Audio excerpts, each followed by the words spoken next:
Good morning to all of you and welcome back to my online classes. I am Dr. Ashok Yadav. और बच्चों हम बात कर रहे हैं एनिमल फिजियोलॉजी के विषय में। प्रीवियस लेक्चर्स में हम लोगों ने डाइजेशन एंड एब्जॉर्प्शंस के अंतर्गत digestion of food component in mouth cavity, digestion of food component in stomach, digestion of nutrients in small intestine as well as the digestion of food component in large intestine में बहुत अच्छे से पढ़ लिया था बच्चों। साथ ही साथ बच्चों हम लोगों ने digestion of component in the small intestine, large intestine, stomach as well as the mouth cavity के बाद बच्चों हम लोगों ने ये देखा कि डाइजेशन की प्रक्रिया तब तक कंप्लीट नहीं होती जब तक कि एब्जॉर्प्शंस को हम लोग अच्छे से नहीं पढ़ लेते। तो एब्जॉर्प्शन की प्रक्रिया भी बच्चों हम लोगों ने सब जगह देख लिया है। Absorption of component in the mouth cavity, stomach, small intestine as well as the large intestine, जिसमें बच्चों हम लोगों ने देखा कि हमारे माउथ कैविटी में किस चीज़ का एब्जॉर्प्शंस होता है। तो लाइट मेडिसिन और कुछ ऐसे स्मॉल मॉलिक्यूल्स होते हैं बच्चों, सच एज द ग्लूकोज के मॉलिक्यूल्स। ये जो होते हैं बच्चों, जैसे हम हार्ट अटैक के ड्रग्स को देखें, हार्ट अटैक के जो मेडिसिन्स होती हैं या एस्पिरिन्स के रूप में, ये अगर हम देखें बच्चों तो ये हमारे माउथ से ही एब्जॉर्ब हो जाती हैं। साथ ही साथ हम लोगों ने स्टमक में देखा कि स्टमक में अल्कोहल, वाटर और कुछ लाइट मेडिसिन का एब्जॉर्प्शन भी स्टमक के द्वारा होता है। स्मॉल इंटेस्टाइन में हम लोगों ने देखा कि सभी न्यूट्रिएंट्स जैसे ग्लूकोज हो गया, फ्रक्टोज हो गया, अमीनो एसिड्स हो गए और small chain of the fatty acids, इन सब का एब्जॉर्प्शन हमारे स्मॉल इंटेस्टाइन से हो जाता है। रही बात अब लार्ज इंटेस्टाइन, तो लार्ज इंटेस्टाइन में किसका पाचन होता है बच्चों? तो लार्ज इंटेस्टाइन के द्वारा हमारे जो यूजफुल बैक्टीरिया होते हैं such as the E coli bacteria जो होते हैं बच्चों, ये विटामिन B12 का सिंथेसिस करते हैं, विटामिन B1, विटामिन B12 और विटामिन के का संश्लेषण ये करते हैं। तो इन विटामिन्स का vitamin B12, vitamin B1, vitamin B2 और विटामिन के का एब्जॉर्प्शन भी बच्चों हमारे लार्ज इंटेस्टाइन से होता है। साथ ही साथ मैक्सिमम अमाउंट में वाटर का एब्जॉर्प्शन भी बच्चों हमारे लार्ज इंटेस्टाइन में हो जाता है। मिनरल्स और जो मेन ड्रग्स होते हैं, जो हैवी ड्रग्स होते हैं बच्चों, इनका भी एब्जॉर्प्शन हमारे लार्ज इंटेस्टाइन से हो जाता है। तो आइए बच्चों इनके मैकेनिज्म को हम समझें कि चूँकि हम लोगों ने वीडियोस के माध्यम से, एक फिगर के माध्यम से मैकेनिज्म को जानने की कोशिश की थी। तो आइए इसके विषय में हम डीप में अध्ययन करते हैं और देखते हैं किस प्रकार से मैकेनिज्म होता है, किस प्रकार से एब्जॉर्प्शन की प्रक्रिया हमारे विलाई में, हमारे स्मॉल इंटेस्टाइन के विलाई और माइक्रो विलाई द्वारा होता है। आइए इसको हम डीप में समझने की कोशिश करते हैं। जैसा कि बच्चों आप देख रहे हैं फिगर में, तो हम यहाँ बात करते चल रहे हैं। जैसे हम कहें बच्चों, जो एक रिमार्क है, एक बहुत ही इंपॉर्टेंट फैक्ट्स है, इसको जानने की कोशिश करिए।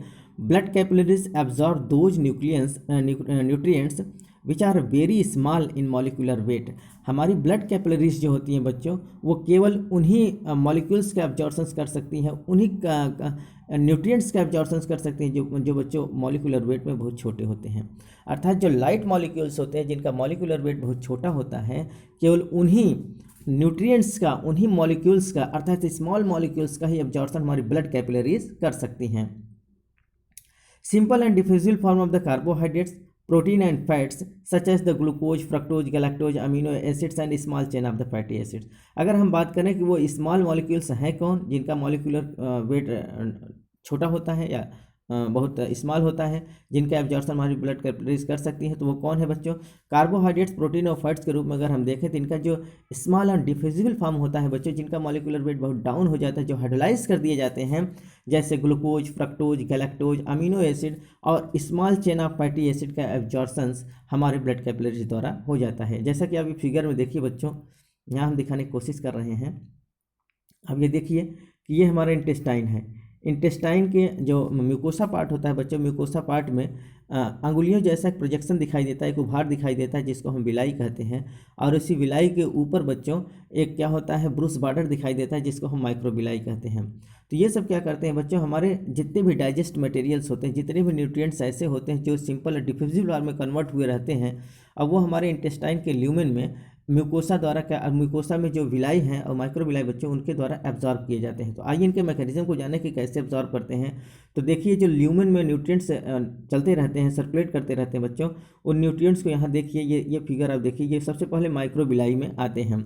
अर्थात यहाँ कॉलमनर एपिथेलियल सेल्स होता है, जिसको हम जो कहाँ पाए जाते हैं बच्चों, माइक्रो विलाई, जिसको हम ब्रूस बॉर्डर सेल भी कहते हैं। तो ये जो कॉलमनर एपिथेलियल सेल होते हैं बच्चों, ये हमारे जो न्यूट्रिएंट्स हैं, जो स्मॉल मॉलिक्यूलर वेट वाले न्यूट्रिएंट्स होते हैं, इनको एब्जॉर्ब कर लेते हैं।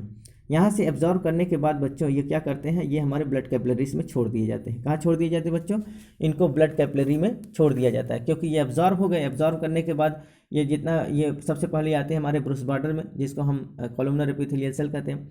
ब्रूस बॉर्डर के माध्यम से चूंकि ये पूरी बिलाई में हमारे जितने भी ब्लड कैपिलरीज हैं सब फैली रहती हैं, ठीक बच्चों। तो ब्लड कैपिलरीज के माध्यम से ये पूरे न्यूट्रिएंट्स एब्जॉर्व कर लिए जाते हैं।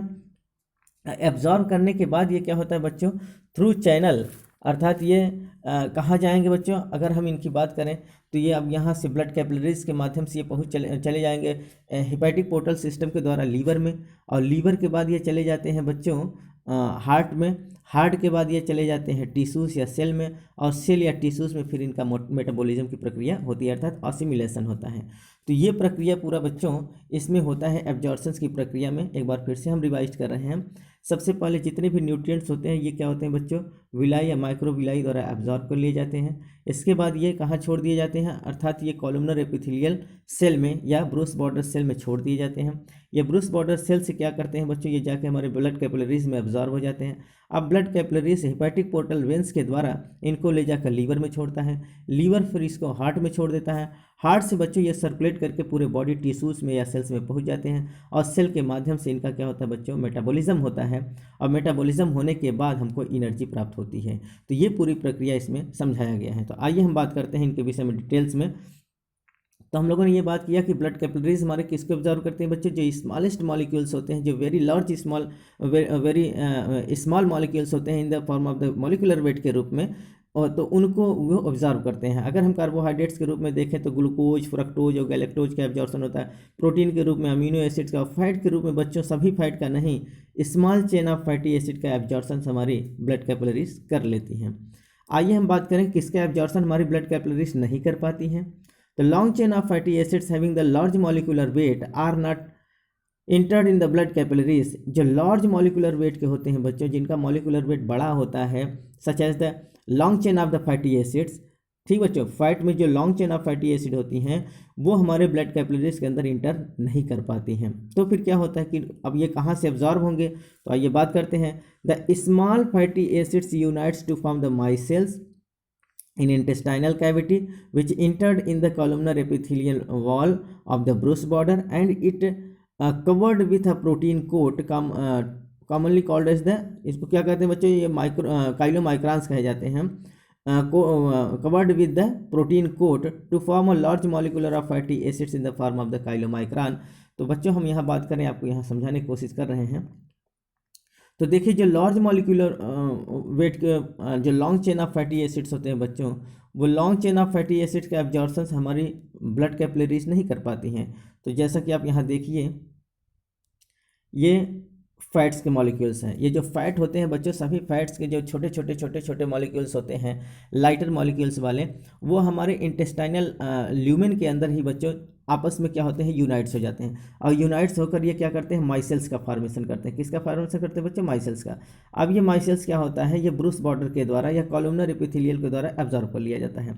एब्जॉर्ब करने के बाद बच्चों ये क्या होता है, अब यहाँ जैसे ये कॉलमनर एपिथेलियम पहुँचेंगे, वैसे इनका जो माइसेल्स, जो फैट मॉलिक्यूल्स थे बच्चे, उनके चारों तरफ एक प्रोटीन का कवरिंग भी बन जाता है, ठीक बच्चों। अर्थात यहाँ एक प्रोटीन की कवरिंग बना लेता है कौन, कॉलमनर एपिथेलियल सेल। और अब इसका नाम जो होता है, जो यहाँ माइसेल्स था, माइसेल्स क्या होता है बच्चों, माइसेल्स जो होता है छोटे छोटे फैट के पार्टिकल्स आपस में यूनाइट्स होकर माइसेल्स बनाते हैं, और ये प्रक्रिया यहीं हो जाता है बच्चों, हमारे जो हमारा इंटेस्टाइन है, इंटेस्टाइन के ल्यूमेन में ही हो जाता है। इसके बाद अब ये जो माइसेल्स है बच्चों, ये कॉलमनर एपिथेलियल सेल में आता है, ब्रूस बॉर्डर में आता है, और यहाँ आने के बाद इसके चारों तरफ एक प्रोटीन की कवरिंग बन जाता है, क्योंकि ये डायरेक्ट ऐसे नहीं जा सकता, इसके लिए कैरियर की आवश्यकता होती है।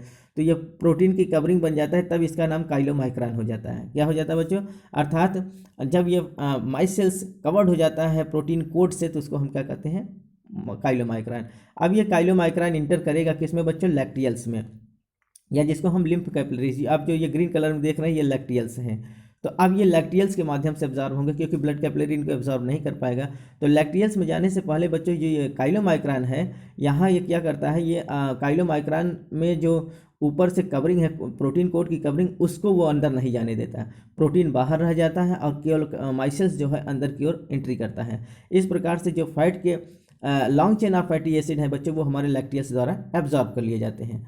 अब जो लैक्टियल्स एब्जॉर्ब करने के बाद बच्चों, अब ये लिम्फ कैपिलरीज में लैक्टियल्स के माध्यम से आते हैं और ये क्या होते हैं बच्चों, यहीं हमारे शोल्डर गर्डल के बगैर, अर्थात हमारे ये जो क्लेविकल बोन है बच्चों, क्लेविकल बोन के जस्ट नीचे यहाँ एक सब क्लेवियन वेन होता है। सब माने होता है नीचे, क्लेवियन माने क्लेविकल बोन के, अर्थात क्लेविकल बोन के नीचे एक वेन्स जाती है बच्चों जिसका नाम होता है सब क्लेवियन वेन। जैसा कि आप यहाँ देख रहे हैं, ये देखिए सब क्लेवियन वेन, या ये कहाँ होता है, हमारे शोल्डर जॉइंट्स के बगल में होता है। तो ये लैक्टियल्स के माध्यम से जो ब्लड जो है लिम्फ कैपिलरीज के माध्यम से ये जो क्या कहते हैं long chain of fatty acid आ रहे हैं बच्चों, इनको हमारे वेन्स में छोड़ दिया जाता है, हमारे ब्लड कैपिलरीज में छोड़ा जाता है। कहाँ, शोल्डर गर्डल के बगल में सब क्लेवियन वेन्स में, यहाँ जाकर ड्रेनेज कर देता है, छोड़ देता है। ठीक बच्चों, इस प्रकार से जो long chain of fatty acid है वो भी हमारे ब्लड सर्कुलेशन में आ जाते हैं, लेकिन थ्रू किसके द्वारा, लिम्फेटिक चैनल्स के द्वारा, अर्थात थ्रू लैक्टियल्स के द्वारा, लिम्फ कैपिलरीज के द्वारा वो हमारे ब्लड कैपिलरीज में आ पाते हैं। तो एक चीज़ आप ध्यान देकर सुनिए कि जो light chain of fatty acid है उनका एब्जॉर्प्शन, साथ ही साथ जो सिंपल एंड डिफ्यूजिल फॉर्म में कार्बोहाइड्रेट्स, प्रोटीन के भी पार्टिकल्स हैं बच्चों, मॉलिक्यूल्स हैं, उनका भी एब्जॉर्प्शन हमारे ब्लड कैपिलरीज में होता है, जबकि long chain of fatty acid का एब्जॉर्प्शन हमारी लैक्टियल्स करती हैं। ठीक बच्चों, in the form of the chylomicron, लेकिन काइलोमाइक्रान में प्रोटीन कोट बाहर रह जाता है, केवल फैट के पार्टिकल्स अंदर जाते हैं। ठीक बच्चों, तो यहाँ आप देखेंगे 10 chylomicron absorb by lacteals but protein left to outside, यहाँ लिखा गया है बच्चों इस प्रकार से 10 chylomicrons observe by lacteals but protein left to outside, only fatty acids molecules can absorb by lacteals, केवल फैटी मॉलिक्यूल्स ही लैक्टियल्स द्वारा अब्जॉर्ब की जाती हैं, प्रोटीन कोट बाहर ही छोड़ दी जाती है। Now the long chain fatty acids receive by the subclavian veins near the shoulder girdle. अब जो ये long chain of fatty acid आ रहे हैं बच्चों, वो सबक्लेवियन वेन्स के माध्यम से अब्जॉर्ब कर लिए जाते हैं और ये किस में चले जाएंगे, हमारे कैपिलरीज में चले जाते हैं, हमारे ब्लड कैपिलरीज में चले जाते हैं। ठीक बच्चों, तो इस प्रकार से इनके एब्जॉर्प्शन की प्रक्रिया, जो long chain of fatty acid उनके एब्जॉर्प्शन की प्रक्रिया तो लैक्टियल्स द्वारा होता है, लेकिन लैक्टियल्स फिर क्या करते हैं, जो लिम्फ कैपिलरीज हैं वो जो long chain of fatty acid उनको ले जाकर सबक्लेवियन वेन के माध्यम से हमारे ब्लड सर्कुलेशन में छोड़ देती हैं और वो हमारे कैपिलरी जो हमारे ब्लड कैपिलरीज के हिस्सा बन जाते हैं और वो यूटिलाइज हो जाते हैं इन the form of the energy के रूप में, जहाँ जिनको भेजना है वहाँ वो भेज दिए जाते हैं। ठीक बच्चों, अर्थात वो हिपैटिक पोर्टल सिस्टम द्वारा जाएंगे हमारे लीवर्स में, लीवर से हार्ट में, हार्ट के द्वारा टिश्यूज़ में, टिश्यूज से सेल में और सेल में इनका फाइनल मेटाबॉलिज्म देखने को मिलता है। तो आइए बच्चों अब मैकेनिज्म ऑफ एब्जॉर्प्शन की बात कर लेते हैं। ठीक बच्चों, कि कैसे एब्जॉर्प्शन की प्रक्रिया होती है, जैसा कि अभी हम बात कर रहे हैं, लेकिन इसको और अच्छे से हम जानते हैं। तो देखिए बच्चों, इसमें एब्जॉर्प्शन की प्रक्रिया 2 प्रकार की होती है, एक होता है एक्टिव ट्रांसपोर्ट द्वारा और दूसरा होता है डिफ्यूजन द्वारा। ठीक बच्चों, तो आइए हम बात करते हैं एक्टिव ट्रांसपोर्ट द्वारा किसका एब्जॉर्प्शन होता है। एक्टिव ट्रांसपोर्ट में बच्चों एनर्जी की आवश्यकता होती है और साथ ही साथ यहाँ कैरियर की भी आवश्यकता होती है, अर्थात इसमें किसी चीज़ को ऑब्जॉर्व करने के लिए यहाँ एनर्जी की आवश्यकता पड़ेगी और साथ ही साथ कैरियर की आवश्यकता पड़ेगी। तो mostly absorption takes place by the active transport with the help of the carrier and loss of the energy. तो अधिकांशतः जो कंसिस्टेंसी होते हैं बच्चों, अधिकांशतः फूड मटेरियल्स का एब्जॉर्प्शन जो होता है एक्टिव ट्रांसपोर्ट के द्वारा ही होता है और इसमें कैरियर की आवश्यकता होती है, साथ ही साथ इसमें एनर्जी का लॉस होता है। ठीक बच्चों, with the help of the sodium ion most of glucose and galactose and amino acids are absorb by the blood capillaries. तो एक्टिव ट्रांसपोर्ट द्वारा क्या होता है बच्चों, सोडियम आयंस की सहायता से बहुत सारे ग्लूकोज, गैलेक्टोज और अमीनो एसिड्स का एब्जॉर्प्शन हमारे ब्लड कैपिलरीज द्वारा हो जाता है। तो ब्लड कैपिलरीज में जो एब्जॉर्प्शन ग्लूकोज का हो रहा है, गैलेक्टोज का हो रहा है, अमीनो एसिड्स का हो रहा है बच्चों, ये थ्रू एक्टिव ट्रांसपोर्ट द्वारा होता है with the help of the sodium ions. और इस प्रकार से सोडियम आयंस के द्वारा जब किसी चीज़ का एब्जॉर्प्शन होता है बच्चों, तो इस प्रकार के एब्जॉर्प्शंस को हम सेकेंडरी एक्टिव ट्रांसपोर्ट भी कह सकते हैं। क्या कहते हैं बच्चों, सेकेंडरी एक्टिव ट्रांसपोर्ट भी इसको कहा जाता है। When the small molecules of the consistency या स्मॉल मॉलिक्यूलर वेट वाले जो न्यूट्रिएंट्स हैं बच्चों, उनका absorption with the help of the sodium ions के द्वारा होता है, तो उसको हम क्या कहते हैं बच्चों, सेकेंडरी एक्टिव ट्रांसपोर्ट कहते हैं। तो इसमें क्या होता है बच्चों, आप इसको बिल्कुल केयरफुली देखिए कि इसमें कैरियर की आवश्यकता होती है, साथ ही साथ इसमें एनर्जी का क्या होता है बच्चों, वेस्टेज होता है, अर्थात एनर्जी यहाँ यूटिलाइज होगा।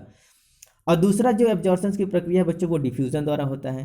तो डिफ्यूजन बच्चों दो प्रकार का होता है, एक होता है सिंपल डिफ्यूजन, दूसरा होता है फैसिलिटेटेड डिफ्यूजन। तो सिंपल डिफ्यूजन द्वारा किसका एब्जॉर्प्शन होता है, some amounts of the glucose amino acids absorb in the blood capillaries through the simple diffusion. तो कुछ अमाउंट में ग्लूकोज, सभी नहीं, मैक्सिमम ग्लूकोज का एब्जॉर्प्शन तो बच्चों एक्टिव ट्रांसपोर्ट द्वारा होता है, लेकिन कुछ अमाउंट में ग्लूकोज और अमीनो एसिड्स का एब्जॉर्प्शन हमारे ब्लड कैपिलरीज में सिंपल डिफ्यूजन द्वारा होता है। अगर हम बात करें यहीं फैसिलिटेटिव डिफ्यूजन में, तो आप इसको याद कर लेंगे, it is very very most important. तो फ्रक्टोज का एब्जॉर्प्शन जो होता है बच्चों, fructose absorption takes place by facilitative diffusion. Fructose का एब्जॉर्प्शन जो होता है केवल किसके द्वारा होता है, फैसिलिटेटिव डिफ्यूजन के द्वारा होता है। इसको आप रिमार्क कर लेंगे, ये बहुत इंपॉर्टेंट है। केवल और केवल फ्रक्टोज का एब्जॉर्प्शन जो होता है वो फैसिलिटेटिव डिफ्यूजन के द्वारा होता है। कुछ अमाउंट में ग्लूकोज और अमीनो एसिड्स का एब्जॉर्प्शन सिंपल डिफ्यूजन द्वारा होता है। मैक्सिमम मॉलिक्यूल्स का, मैक्सिमम कंसिस्टेंसीज का एब्जॉर्प्शन जो होता है बच्चों वो ट्रांसपोर्ट द्वारा होता है, एक्टिव ट्रांसपोर्ट द्वारा होता है। आइए हम और इसको जानने की कोशिश करें। तो all the vertebrate have hepatic portal system and all absorb blood minerals goes to the hepatic portal system. कहने का मतलब यह है कि बच्चों जितने भी वर्टिब्रेट्स होते हैं, वर्टिब्रेट का एक यूनिक फीचर होता है, एक यूनिक कैरेक्टरिस्टिक क्या होता है बच्चों, कि सभी वर्टिब्रेट में हिपैटिक पोर्टल सिस्टम पाया जाता है। It is very very most important बच्चों, ये हम कोर्डेटा में पढ़ा चुके हैं कि जितने भी वर्टिब्रेट होते हैं इनका यूनिक कैरेक्टरिस्टिक क्या होता है कि उनमें क्या पाया जाता है बच्चों, हिपैटिक पोर्टल सिस्टम पाया जाता है। तो all the vertebrate have the hepatic portal system and all absorbed food materials goes to the hepatic portal system from intestinal blood directly transport to the liver. कहने का मतलब यह है कि बच्चों जितने भी वर्टिब्रेट होते हैं उनका यूनिक फीचर्स क्या होता है कि उनमें हिपैटिक पोर्टल सिस्टम पाया जाता है। और जितने भी एब्जॉर्ब्ड मटेरियल्स होते हैं बच्चों वो हिपैटिक पोर्टल सिस्टम्स के द्वारा भेज दिए जाते हैं लीवर में, किसके थ्रू, अर्थात इंटेस्टाइनल ब्लड कैपिलरीज के द्वारा। अर्थात इंटेस्टाइनल ब्लड के जो इंटेस्टाइन से कोई चीज़ एब्जॉर्ब की जाती है बच्चों, इंटेस्टाइनल जैसा कि हमने बताया कि विलाई और माइक्रोविलाई द्वारा एब्जॉर्ब कर लिए जाते हैं और वो भेज दिए जाते हैं कहाँ बच्चों, हिपैटिक पोर्टल सिस्टम के द्वारा लीवर में। और फिर लीवर क्या करता है बच्चों, उनको हार्ट में भेजता है, हार्ट से टिश्यूज़ में, टिश्यूज़ से सेल में, और सेल में इनका मेटाबॉलिज्म होता है। जैसा कि आप यहाँ देख रहे हैं अब देखिए यहाँ कि ऑल द एब्जॉर्ब मटेरियल्स कहाँ भेजे गए, हिपैटिक पोर्टल सिस्टम के द्वारा लीवर में भेजे गए। लीवर फिर इनको भेजता है हार्ट में, हार्ट से पहुँच जाते हैं बॉडी टिश्यूज़ में, बॉडी टिश्यूज़ पर पहुँच जाते हैं सेल में, और सेल में इनका क्या होता है बच्चों, फाइनली मेटाबॉलिज्म होता है in the form of the catabolism as well as the anabolism. तो ये सब प्रक्रियाएँ जो होती है बच्चों थ्रू चैनल चलती हैं। तो यही कहा गया है कि सभी वर्टिब्रेट्स में हिपैटिक पोर्टल सिस्टम पाया जाता है, और इसी हिपैटिक पोर्टल सिस्टम्स के द्वारा क्या करते हैं बच्चों, ये जो इंटेस्टाइनल ब्लड के द्वारा एब्जॉर्ब फूड मटेरियल्स हैं उनको ये एब्जॉर्ब करके कहाँ छोड़ते हैं बच्चों, लीवर में छोड़ते हैं। And liver have to be decided the fate of this nutrients. और फिर लीवर बच्चों इनको डिसाइड करता है कि इनको कहाँ हमको भेजना है, कहाँ रखना है, कि इनको बाहर निकालना है। क्योंकि बच्चों लीवर जो होता है बिल्कुल हाउसवाइफ जैसा काम करती है। जिस प्रकार से घर की हाउसवाइफ जो होती है वो यूजफुल मटेरियल्स को, यूजफुल चीज़ों को अपने पास रखती है, वेस्ट मटेरियल को बाहर फेंक देती है, और जहाँ जिसको देना होता है वहाँ वो देती है। तो लीवर का भी यही काम होता है बच्चों कि जो एक्सेस अमाउंट में कंपाउंड बन जाते हैं उनको वो स्टोर करती है, जो वेस्ट मटेरियल होते हैं उसको वो बाहर एलिमिनेट कर देती है, और जिनको ज़रूरत होती है कोशिकाओं को उनको वहाँ पहुँचाने का, ट्रांसपोर्टेशन करने का भी काम लीवर करती है। Assimilation takes place in liver. जो एसिमिलेशन की प्रक्रिया होती है बच्चों ये कहाँ होती है, लीवर में होती है, अर्थात लीवर की कोशिकाओं में, हिपैटिक सेल्स में होती हैं, जहाँ हम वहाँ अभी आगे हम देखेंगे मेटाबॉलिज्म की प्रक्रिया जो होती है बच्चों वो लीवर के हिपैटिक सेल्स में हमको देखने को मिलती है। नीडेड, तो इसमें यही कहा गया है बच्चों कि जो यूजफुल चीज़ें होती हैं वो अपने पास रखती है, जो वेस्ट मटेरियल है उसको वो बाहर पास आउट कर देती है, और जो कोशिकाओं को जरूरत होता है वहाँ वो भेज दिया जाता है। Needed material send to the cells, अर्थात जो आवश्यक चीज़ें हैं वो सेल को भेज दिया, टिश्यू को भेज दी जाती हैं। Extra material stored in layer, जो लीवर जो एक्स्ट्रा मटेरियल होती है वो स्टोर कर ली जाती है लीवर के द्वारा। And deamination of amino acid, और जो वेस्ट मटेरियल होते हैं बच्चों उनका हमारे लीवर के अंदर ही डीएमिनेशन होता है, यूजफुल मटेरियल उनको एनर्जी के रूप में मिल जाती है, और जो एक्सक्रेटरी मटेरियल होते हैं इन the form of the ammonia, urea and uric acid वो सब बाहर की ओर एक्सपेल आउट कर दिए जाते हैं। तो ये सब प्रक्रियाएं बच्चों डाइजेशन के बाद जो हमारा मेटाबॉलिज्म है, मेटाबॉलिज्म के बाद जो एक्सक्रेटरी प्रोडक्ट का बनना, ये सब प्रक्रियाएं बच्चों हमारे लीवर के अंदर होता है। तो liver is the most important organ. बिना लीवर के बच्चों किसी भी प्रकार का सर्वाइवल होना मुश्किल है, अर्थात कोई जिंदा नहीं रह सकता, क्योंकि इसका बहुत इंपॉर्टेंट रोल होता है। ठीक बच्चों, जिस प्रकार से स्कूटर का कार्बोरेटर होता है बच्चों, बिना कार्बोरेटर के स्कूटर नहीं चल सकता, ठीक उसी प्रकार से हमारे बॉडी में लीवर भी एक कार्बोरेटर जैसा काम करता है। अगर लीवर को निकाल दिया जाए तो it is rather impossible to live. ठीक बच्चों, अर्थात ये जिंदा रहना मुश्किल हो जाता है, अर्थात कोई आदमी जिंदा नहीं रह सकता। ठीक बच्चों, तो it is very very most important organ, ये बहुत ही इंपॉर्टेंट आर्गन होता है।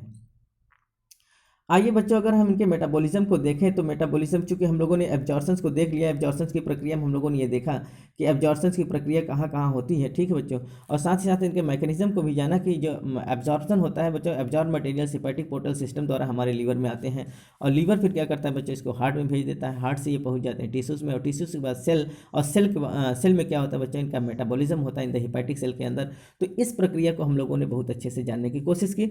अब आइए देखते हैं मेटाबॉलिज्म ऑफ प्रोटीन, क्योंकि हमारे इस सिलेबस में बच्चों हम डाइजेस्टिव सिस्टम पढ़ रहे हैं, तो इसमें हम थोड़ा सा ये पढ़ेंगे कि मेटाबॉलिज्म ऑफ प्रोटीन की मेटाबॉलिज्म कैसे होती है, क्योंकि डाइजेशन के साथ साथ एक्सक्रीटरी सिस्टम भी लगा हुआ है, एक्सक्रीशन भी लगा हुआ है, तो कहीं ना कहीं इसको भी पढ़ना है, नहीं तो ये अधूरा हो जाएगा। ठीक बच्चों, तो आइए हम बात करते हैं मेटाबॉलिज्म ऑफ प्रोटीन के विषय में।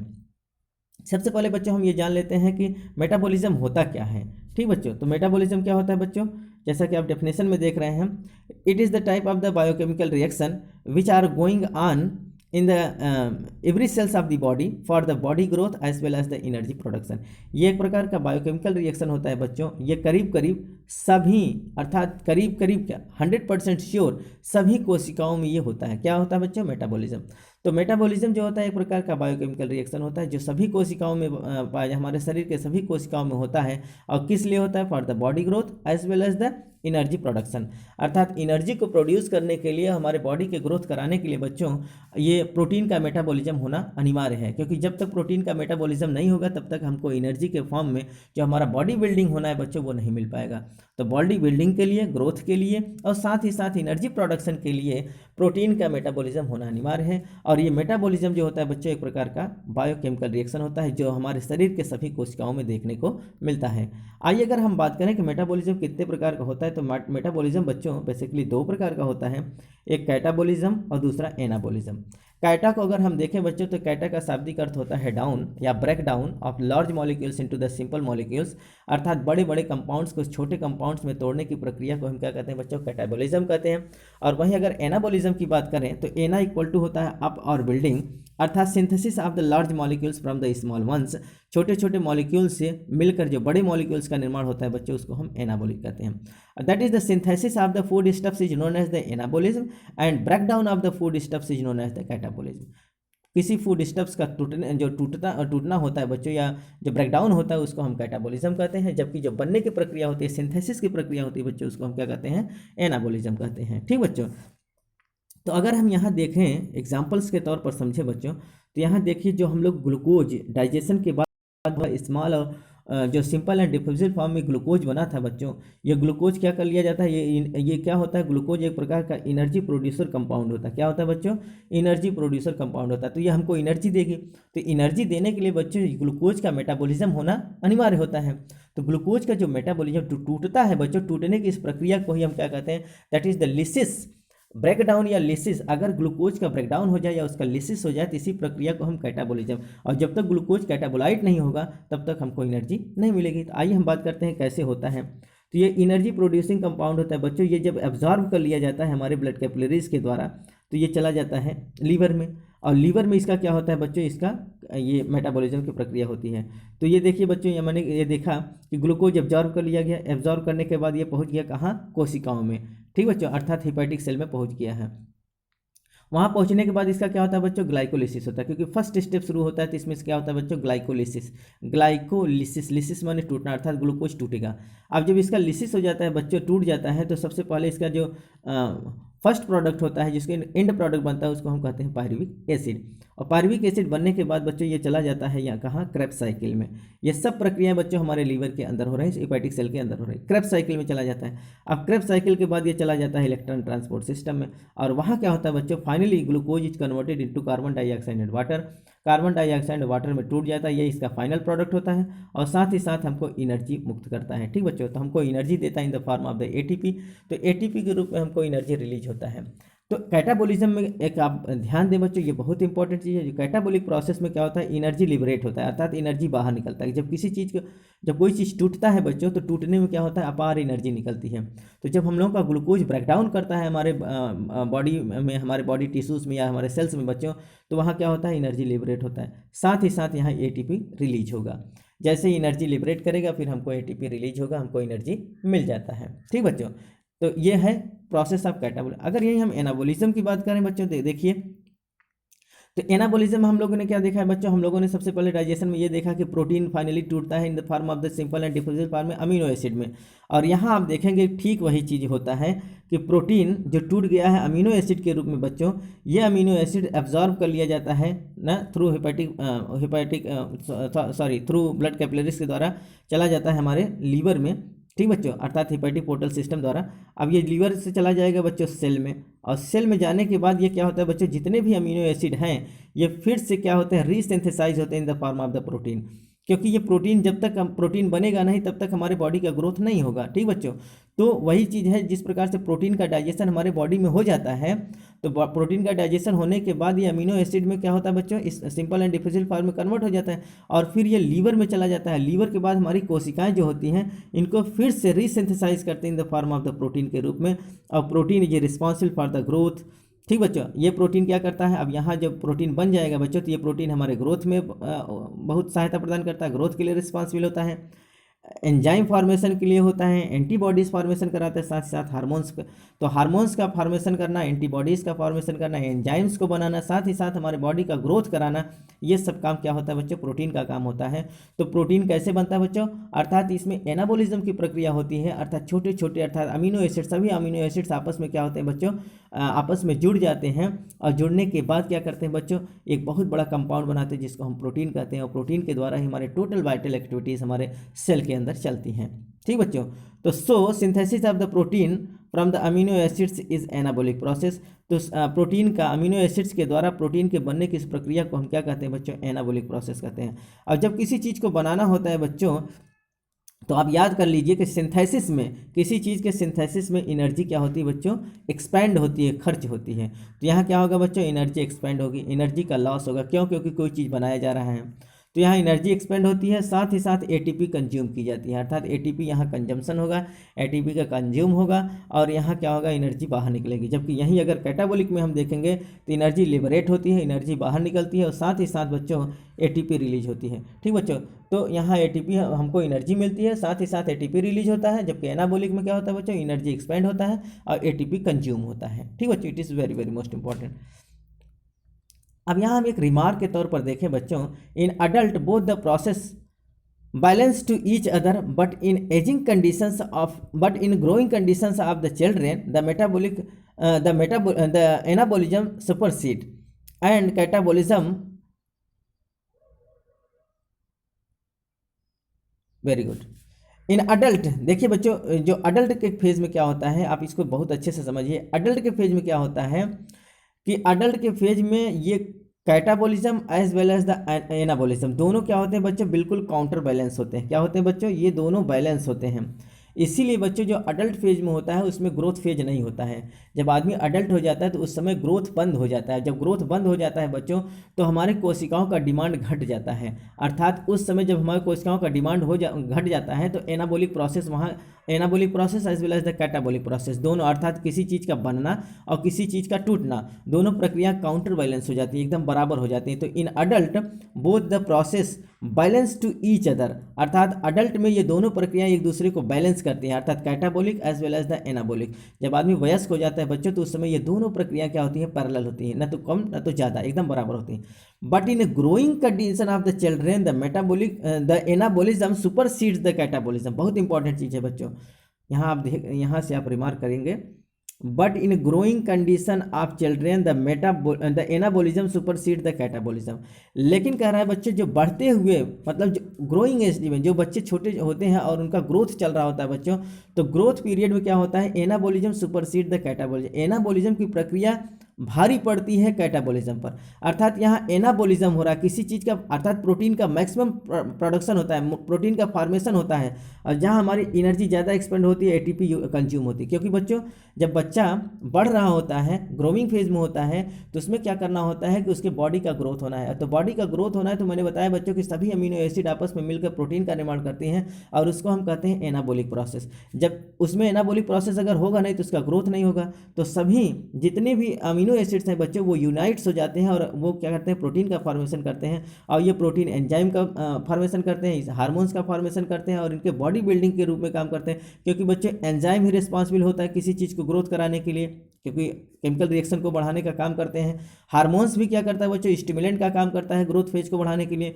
तो ये इन सब का ज़रूरत पड़ता है बच्चों। तो इसलिए एनाबॉलिक प्रोसेस ग्रोविंग फेज में, जब बच्चा होता है, ग्रोविंग स्टेज में होता है, उस समय एनाबॉलिक प्रोसेस तेज़ी से होता है और कैटाबॉलिक प्रोसेस कम होता है। अर्थात जितने भी फूड कंपोनेंट हैं बच्चों उनका टोटल यूटिलाइजेशन वृद्धि में हो जाता है। इसलिए बढ़ते हुए बच्चे जो हैं बच्चों वो मोटे नहीं होते हैं, वो पतले दुबले बने रहते हैं। क्यों? क्योंकि अभी तो उनका जो फूड कंसिस्टेंसी है, जो फूड मटेरियल्स हैं, उनका ज़्यादा से ज़्यादा यूटिलाइजेशन के ग्रोथ फेज में हो रहा है। क्यों? क्योंकि यहाँ एनर्जी लॉस हो रहा है, यहाँ एटीपी कंज्यूम हो रहा है।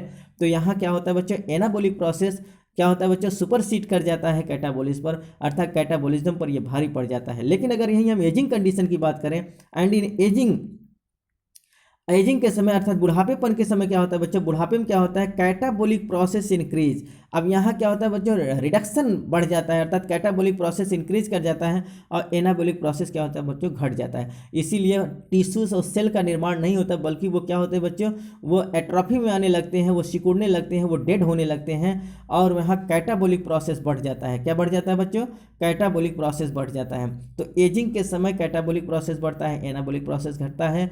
ग्रोविंग फेज में एनाबॉलिक प्रोसेस बढ़ता है, कैटाबॉलिक प्रोसेस घटता है। लेकिन अडल्ट में क्या होता है बच्चों, अडल्ट फेज में ये दोनों काउंटर बैलेंस होते हैं। क्या होते हैं बच्चों, अडल्ट के फेज में दोनों काउंटर बैलेंस होते हैं। अगर बच्चों ग्रोविंग स्टेज में एनाबॉलिक प्रोसेस न हो तो कोई बच्चा बढ़ नहीं पाएगा, अर्थात ग्रोथ रुक जाएगा। इसीलिए बच्चों जब किसी बच्चे में इस प्रकार की कोई प्रॉब्लम आती है, किसी प्रकार की कोई एब्नॉर्मलिटी आ जाती है और एनाबॉलिक प्रोसेस रुक जाता है, तो बच्चे का ग्रोथ क्या हो जाता है बच्चों, रुक जाता है। तो इसलिए आप याद रख लीजिए कि ग्रोविंग स्टेज में एनाबॉलिक प्रोसेस तेज होता है, कैटाबॉलिक प्रोसेस डाउन होता है। अडल्ट फेज में दोनों काउंटर बैलेंस में होते हैं, जबकि एजिंग के समय एनाबॉलिक प्रोसेस क्या होता है बच्चों, वो घट जाता है, कैटाबॉलिक प्रोसेस बढ़ जाता है, जिसकी वजह से हमारी बहुत सारी कोशिकाएं क्या होती है बच्चे, एट्रोफी कर जाती हैं, डेड कर जाती हैं, और हम एजिंग की ओर चले जाते हैं, बुढ़ापेपन की ओर चले जाते हैं। ठीक बच्चों, तो आज की वीडियोस में बच्चों हम यहाँ तक ही बात करते हैं। कल की वीडियोस में हम बात करेंगे बच्चों कैटाबॉलिज्म ऑफ प्रोटीन।